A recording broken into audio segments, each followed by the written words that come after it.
Just watched Eric Chester's great presentation, really challenged us all to make sure that we're leaving our signature on everything that we do.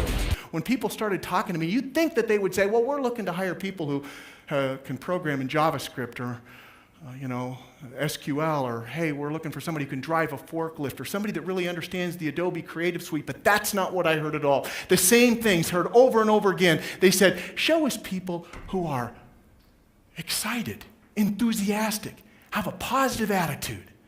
We want people who are going to show up for work every single day on time and work throughout the course of their shift.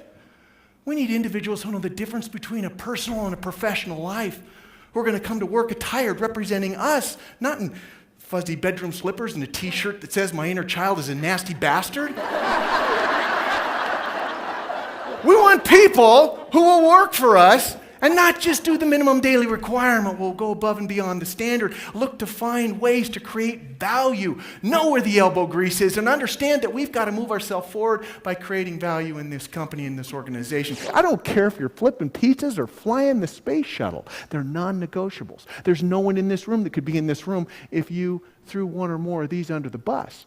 You think about the people that report to you right now. What if they were excellent in 6 of them, but really bad in the 7th? What if everything was perfect, but you just couldn't trust them? Or you could trust them, everything was great, except they just didn't show up 2 or 3 days a week. Or everything was perfect here, but they just did the minimum. They didn't push themselves to do any extra. See, they're non-negotiables in every single business, in every single industry, in every single career, at every single level. As an award-winning keynote speaker, an in-the-trenches expert in generational differences, and the author of the only business book on work ethic written in the last 100 years, Eric Chester is the premier expert on what today's leaders need to do to engage, develop, and retain the emerging workforce. And right now, as an employer, you probably have certain questions when somebody new comes into your place of employment. You have to ask yourself, what is it they know or don't know about these 7 fundamental values? What do they know? What don't they know? But it's not just what they know. It's also important to understand what they may do or not do with regard to these 7 values, right?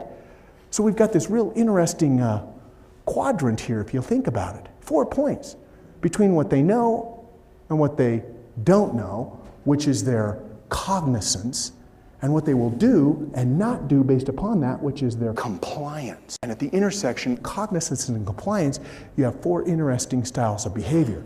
See, if you have employees in your workplace that don't know what to do and they don't do anything, you know what they are? They're idle. Now, you've heard of American Idol. This is a different kind of idle. But when a person is idle, they have absolutely no value to you. It doesn't matter. If I came to work for you and you put me in your parts department, I guarantee you I'm going to be in this quadrant. Now, I have a master's degree, I've written 5 leadership books, and I've lectured around the world. You have to think, I know a lot, right? But I know nothing about parts.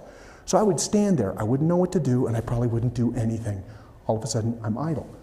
Now, what happens if I just start entering numbers into a keyboard and I happen to get one code right? Boom! You hit the lottery. I don't know what to do, but I wind up doing something right, and then I'm lucky. Now, lucky isn't bad, it's just not sustainable. You can't run your business on luck. What happens if an employee knows what to do and doesn't do it? Isn't that the quadrant that drives you crazy? When people know what to do but they don't do it, then they're cheating. And of course, I'm speaking to them, not us, because nobody in this room has ever cheated. I mean, nobody in here has ever driven 1 mile an hour over the posted speed limit. Nobody's ever ripped off a tag off a mattress or a pillow, because it clearly states don't do that under penalty of the law.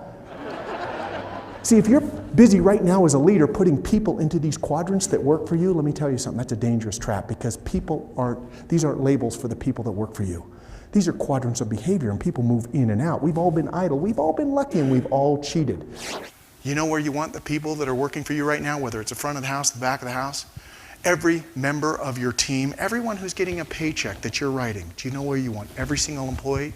You want them in the quadrant that says, I know what to do, and I'm going to do it.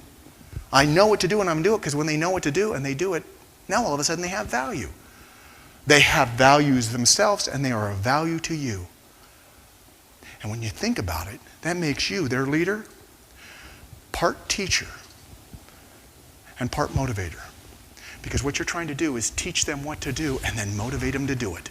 Eric offers practical ideas and actionable strategies that stimulate employee engagement and bolster productivity. And he helps leaders drive sales and service into their front line by showing them how to develop their people from the inside out. Rules without a relationship lead to rebellion. Rules without a relationship lead to rebellion. If I don't like you, I might do what you're telling me to do when you're standing right over the top of me. But if I think it's a ridiculous rule, the moment you turn your back, I'm going to see if I can get away with doing it my way. And maybe my way and your way puts me in the cheating quadrant. So it's important to get personal, to know that individual at a core level. What do I know about the people who work for me? The more I know about you, the more I'm able to find connecting points. The more I can find ways to motivate you, solve challenges, and overcome conflict. Relevance just simply says, here's what I want you to do, and here's why. Now, mature adults are not warmly receptive to the notion of attaching rationale to everything we ask young people to do. We think to ourselves, I did what I was told, and I expect them to do what they're told. I say jump, you say, because that's the way you played the game. But here's the thing. You can't manage them the way you were managed. You can't teach them the way you were taught. You can't parent them the way you were parented. The golden rule says, do unto others as you would have them do unto you. But the platinum rule says, do unto others as they would have done unto them. That puts the onus on us to know who they are. It's so important to make the instructions that you have, especially when it comes to these values, crystal clear. What does reliability look like in your business? When you say you're on the schedule at 1 o'clock, what does that mean? Most people say, well, I have to be there at 1 o'clock. Really? You think LeBron James shows up at game time? You think he gets out of his Bentley at 7 o'clock for a 7 o'clock tip-off? Or was he there several hours earlier because, baby, when it's game time, you got to be ready to go? Are you enforcing that throughout your organization? Do people really understand the clarity of the rules that you have in place? Sometimes we think we need to add more rules. Let's keep adding. Get away from that. Lighten it. Stay light and tight. Make sure that everybody knows your non-negotiables. The things that everybody in your culture and your organization clearly understands. So it's not an American problem, it's not a generational problem, it's just a problem. It's a mentality. It's a I want something for nothing mentality. You know where it's easiest to fix? The younger you get. By the time you get to be 45, 50 years of age, that cake is baked. Or he brought all generations together to be one. And I think the fact that, again, there's not a generation, it's not Generation Y, it's not the baby boomers, but to look at everybody together and to see how you can bring them together as one big group, I think to me that was the most impressive and the best thing I learned today.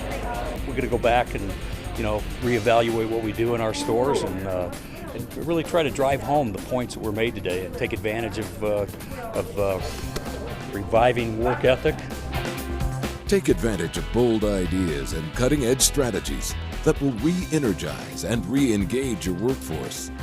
Introduce your leaders to Eric Chester, and you'll have a meeting experience they'll be talking about for years.